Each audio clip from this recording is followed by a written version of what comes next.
handling thumbnails can get pretty complicated. And I've seen people do it in many ways, but I actually found really nice, simple technique that lets you work in the beginning in a simple way and maybe then up it up as it goes. And it's surprisingly super easy. It involves using a snippet as your controller for every image that you have on a page. So we're going to build this right now. I'm going to show you how I do it. And it's a technique that I started to use maybe only a few years ago, but I haven't changed. So maybe lots of people, maybe it's really obvious, maybe lots of people use it this way, but for me it was a revelation because it helped me to make images on the web better and be able to change most of the images I have on the website afterwards. So that's like after I've coded most of the site. What I have here is very basic page. It has no grid or nothing. It's basically just files. These are files that I just uploaded to, this is just a plain kit. There is no CSS, there's nothing. The only thing I added here is that we have some kind of max width and some margin so we can see the images. Now, of course, since we just used the file URL, if we open the images are pretty big. They're just the source that we uploaded, and we are currently creating no thumbnails. So what would we start with? Probably would be just to scale it down so we don't have this extreme resolutions, which would be, I guess, the simplest way would be just to use resize here, right? We would use resize and just pick something that's reasonable. Let's say we know maybe it might be just your full screen. So you would use just resize. The first parameter is just width. We would do this, refresh. And then if we would open the images, they would have, this is the width, and they would be width size to the most common basic screen. So this way we don't get any kind of crazy images. Right now, even the size of images has been really scaled down because we created a thumbnail. Now, then you realize this is not enough, and maybe the next step would be to use srcset. So this source will become our kind of a fallback, and we can use Kirby actually. It has this srcset utility for us, so we can actually use kind of a similar thing to this here, and I will move it forward so we have it. It's nicer, or we can even make this more visible for you, and we will use the srcset. And this actually just outputs a string, and we just give it resolution. So we could give it, we need an array of resolutions. So this way we could do like 400, 800, let's say 1000, 1200, and 1600 or something. And we can go up. Actually, we can use any amount of these numbers because the Kirby will not generate it directly right now. The way Kirby is lazy, so it would generate them first time someone requests them. So if you kind of mess this up and you put too much or too little, you can put too much, it doesn't matter, right? Maybe the resolution doesn't make sense, but it doesn't matter because it will not be generated. So this way, we would have a basic srcset. So I can check it. We can look at the inspect and see that if we refresh, that we have nothing. And that's because you have to call the method correctly. And if I come back, refresh, okay, we are getting new thumbnails generated because our browser picked something else. And as we can see, the srcset method right here, it's going to be pretty full, and Kirby generated this for us. Our source, the source we added in the beginning, becomes the ultimate fallback, I guess. Most of the browsers nowadays use the srcset, but this source becomes the fallback, so we can actually make it quite small. I would say maybe like 800 pixels is fine. And this way we don't, if it's some kind of old phone or old browser, they will just get this 800 pixel resolution, which is probably the least of their problems when their browser cannot use srcset. So next optimization here, in this particular case, would be actually to handle sizes differently, right? Because srcset uses the sizes, which just tells the browser how big the image actually is on the screen, so it then can just pick from the srcset. And in our case, which is kind of a weird one, because we just set max width, but in this case, we could actually, by default, sizes is 100 viewport width, and we could just change it to 30 viewport width. Now, when I save, we would refresh, our browser would pick new resolution from this list. So it would generate new thumbnails, and we would create new thumbnails in here, because suddenly it knows it needs smaller image. It needs image that's just 30 with viewport width. When we look at this, this is all in good. It's fine. But there are two things that are kind of problematic. It is quite a bit of work to do this on every image you have on a page. Like, of course, here we have just like lots of images, but imagine right now what we're gonna do is maybe the last image, we just like take these files, then we create like a last image, and we just create files, and we take last, and then maybe we change the files to be files limit 3. This way we kind of separated this very crudely. Also, this probably should be just images. It doesn't matter. Files will just take all files. I only have images there, but it's kind of dangerous. If it was PDF or whatever, images would just take all images that are in the site. But whatever, let's keep it this way. So right now we have just this last image. If I refresh, I have just 3 images, and I can take this last image, and maybe I want to put it in here, make it with 100 width, or let's say 90, and margin this with 5. But we just use the last image in here. And imagine I would have to, if I refresh, this is not really nice, but whatever. If I refresh and nothing happens, not sure why. Of course, because our size here should be 90. And so if I do this, we have this full screen image. Now, imagine you have to do this everywhere. And that's a problem. Like, you start maybe just with the resize, right? And then you sprinkle it all over your website, and then you have to add the srcset. So you just add a few places, but then it becomes really annoying. And then what happens next? Maybe you need to change this even more. And their main reason why would you change this is to switch this to picture element and have multiple types of images. So maybe JPEG is not enough. Maybe you want WebP and AVIF.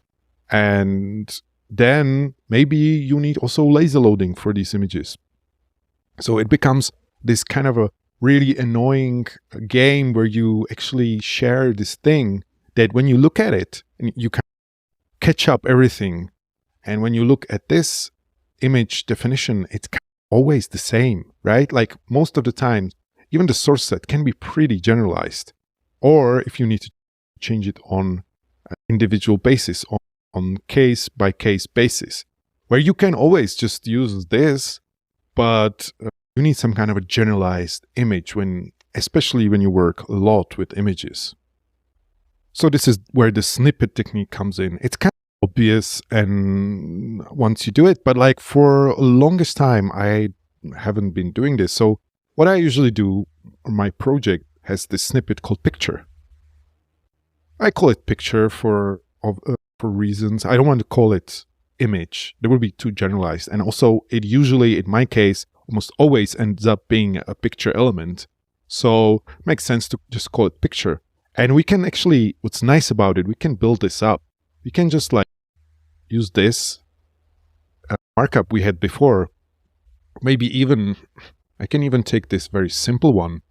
And I would argue this is actually what you should do in the beginning. You should just start all images. You should just start like this. And what we will call this, we can call it image. And what we will do here is we will use the snippet we've just created called picture. Yeah, and actually maybe it's a good idea to call this picture or image, up to you. Let's do image. And so we do image and we just give it this file. Right? And here, now we have the style, sure, whatever. And we have this image that's been passed down here. And if I do this, of course, this completely broke in here, and we lost some of the sizing, but that's because we made all of them big. So we can just do this 30 and do this 1 again, whatever. So we have the same thing as we had before. Now, another thing, of course, we can replace this image with that. So we just do, again, snippet. We use the same snippet picture. And we, as an image, we give it last image. Right. So what will happen right now is we have the last image. Actually, this is the one because it has the sizing that's right down here. So maybe we can also do the thing that we take this out and using the same thing as passing down this image, we can pass the style. Let's call it style.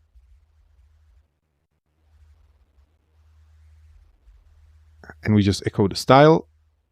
And in this case, we would just use style like this.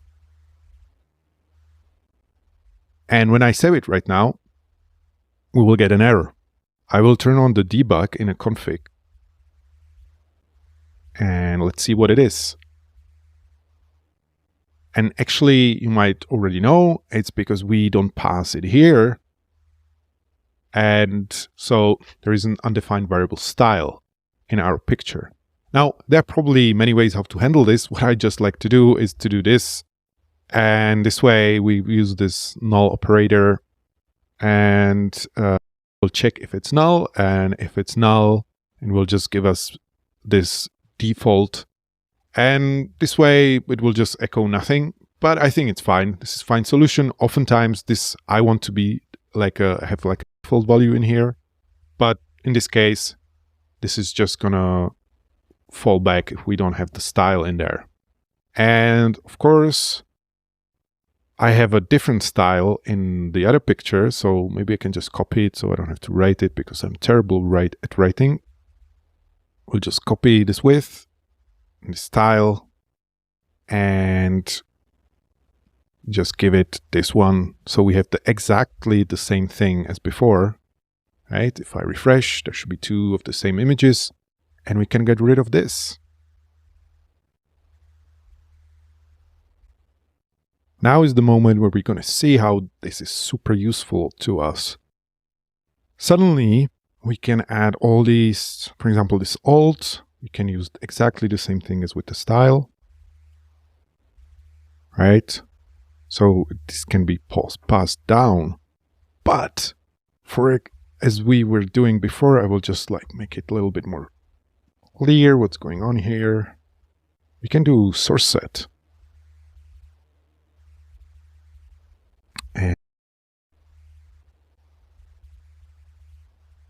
And the srcset will be image.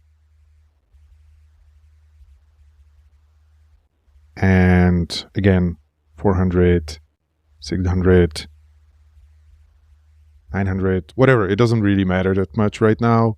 Let's do something 1600, 920. And we have this source set, right? So this is exactly the same thing we've done before, maybe with these are a little bit different. But what happens is that when we do this right now, we got the source set back. And that's nice. But if we look here, we actually got it with the image that's right here as well, right? So with really no we were working on these 3 images, but because we made them better, we also made the other image better in here. And lots of these can be generalized, right? We could have a class. It's going to be another thing that we probably will have to pass down. So we do exactly the same thing as in here. So we can pass class, but before the class, we can put something, and maybe it will be lazy. We'll be lazy loading, right? And with this, of course, we would add another stuff because we would need some kind of depending on the library of lazy loading, we would tweak it in here.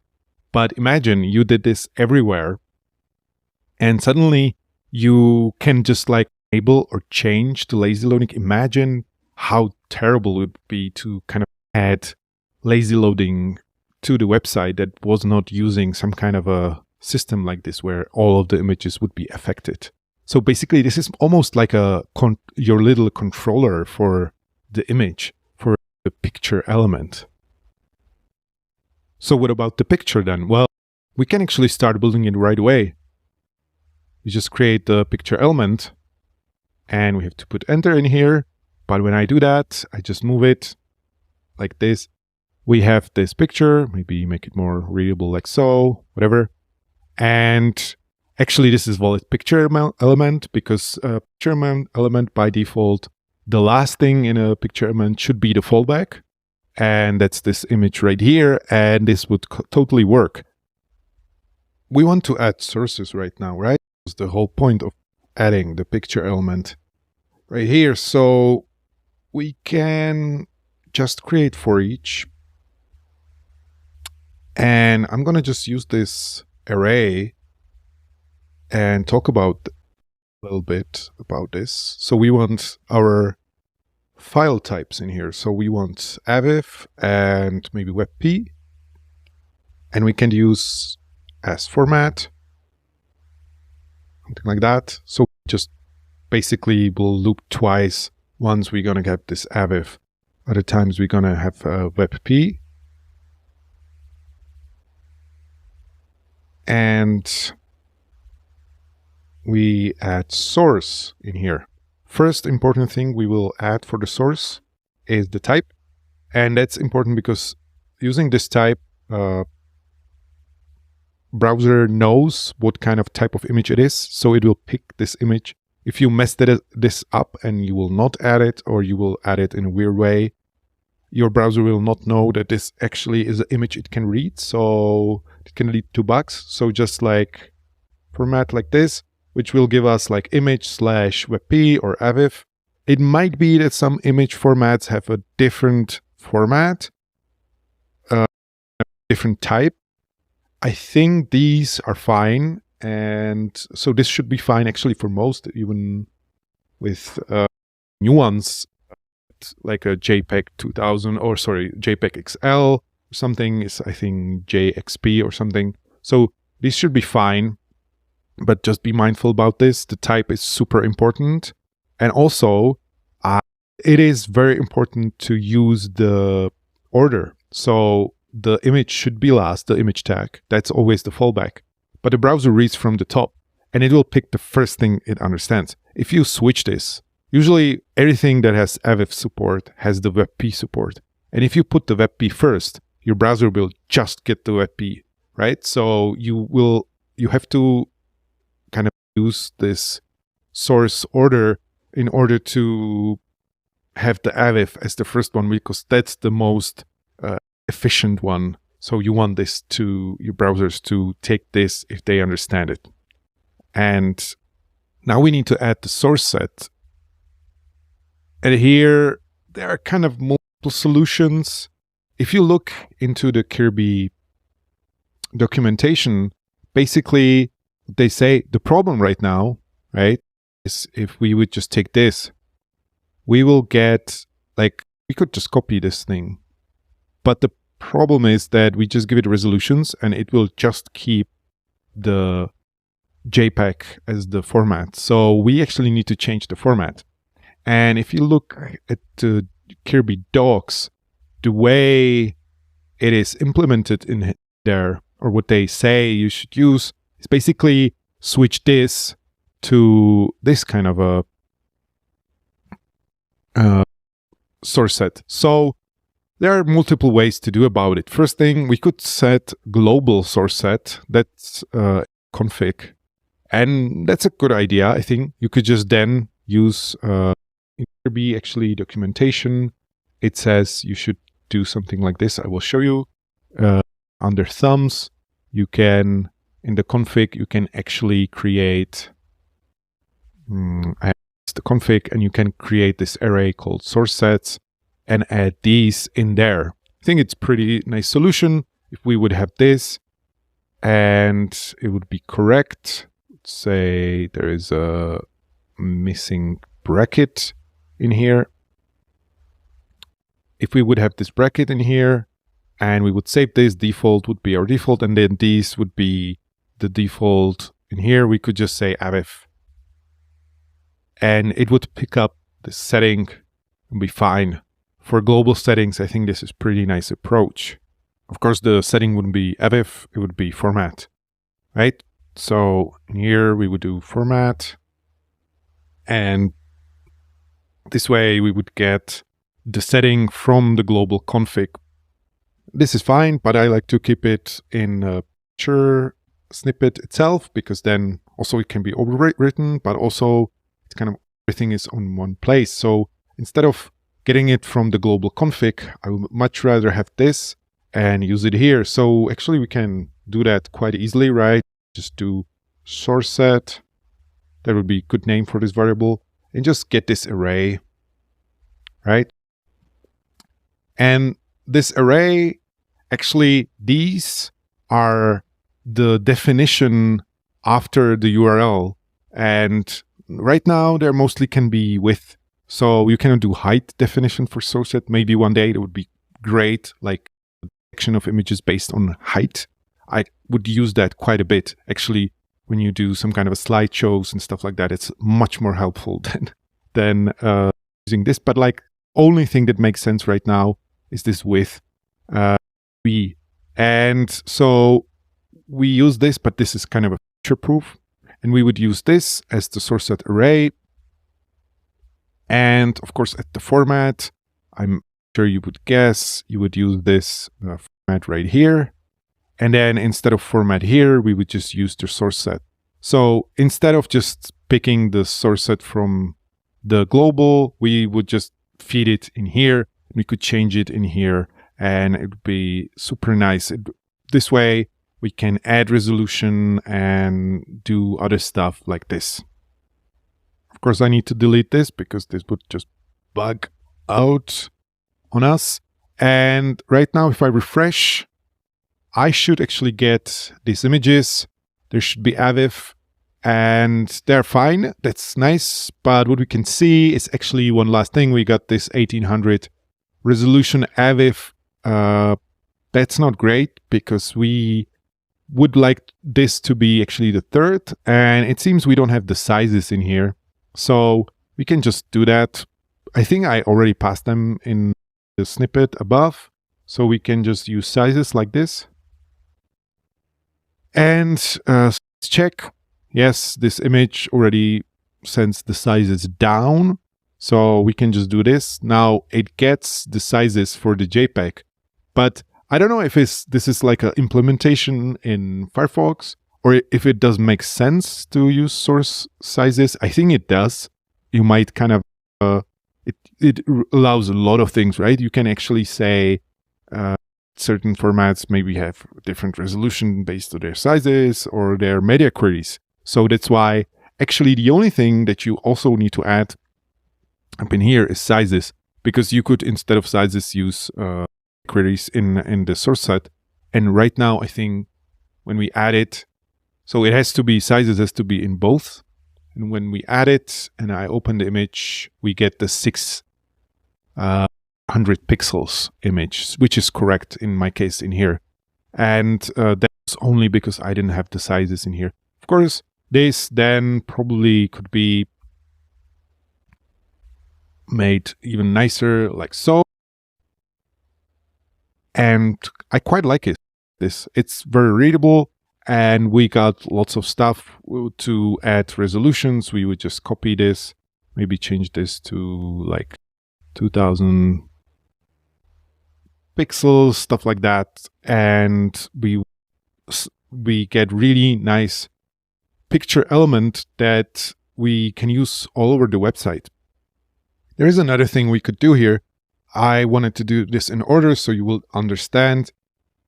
So right now, what happens, actually, we're not creating a JPEG in here, and we also have this source set. It might happen, we just like resizing the image. So it might happen that we are not forcing the image to be JPEG in here. Also, this is kind of, we would have to copy this. It's kind of, we could maybe reuse this format loop, right? Actually, it's quite simple. We can just do JPEG to get another format. So this way, we finally get our source set for the JPEG. And we move this to here. And so we just move it up, basically. And now what we can do is just use if. So if this is not, if the format is not JPEG, use the source, else use the image, and just end if. So this way we always get the source, and if it's JPEG, then we, instead of that, we do the image tag as the fallback, and we can use the source set that's up in here. Maybe I can just move it so it's more obvious that we are in this for each loop. Oh, it actually made sense. Maybe this would make more sense then. So this way we can just use the source set in here. And when I save this and refresh, we're getting really nice images. This one actually increased because we've added this 2000 pixel resolution.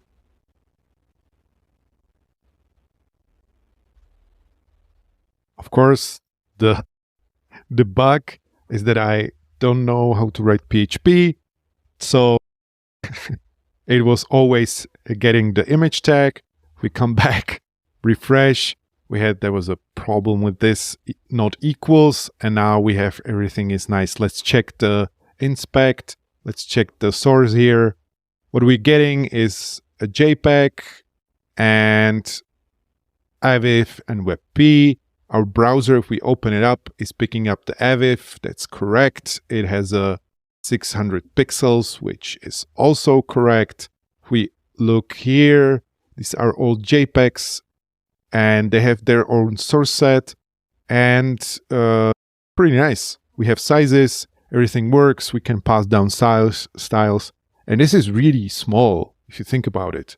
It's like we can extend it right now, and we can extend it with lazy loading or kind of weird loading states. And I will do that maybe some else. I will do special video on lazy loading, but this neat thing, we could actually just use the lazy loading.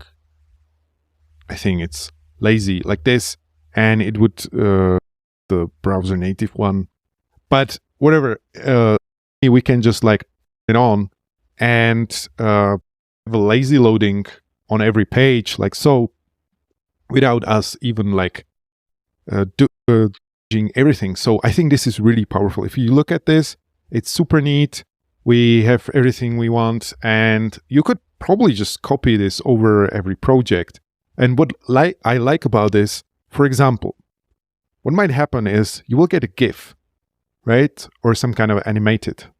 Well, what you can do is just like check if it's a GIF. Maybe you want to connect it to something else. Maybe actually you might not know WebP and even AVIF, even though it's not supported too much, they have animated versions. Or you could even like switch it to MP4 or something when it's a GIF.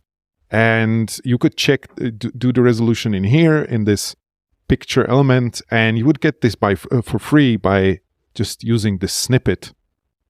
And as you imagine, we can like do other things, like make more these attributes that you would need, and you can extend it on per project basis. So I hope you found this helpful, and bet I'm like missing lots of stuff, or also kind of missing obvious stuff, how this could be done better. For example, this could be probably a loop, and we could add overwriting of this resolutions maybe in here as well, because it might be helpful sometimes. This is for you. This is like a technique I wanted to share that I often use. I bet technique that lots of people use, but if you're kind of a beginning intermediate, this might not be so obvious. And it really helped me, and we use this on almost every, or I would say every website nowadays. And I hope, I wish I knew this sooner, because for some reason snippets sometimes can be super powerful and it's not that obvious, right? And sometimes I used to use them for HTML components, but why would I use it for picture element?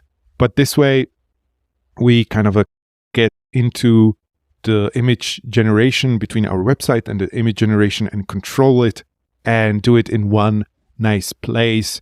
And this really, I think, a core if you want to have like a modular and maintainable website. So I hope you enjoyed this, and see you at the next video or some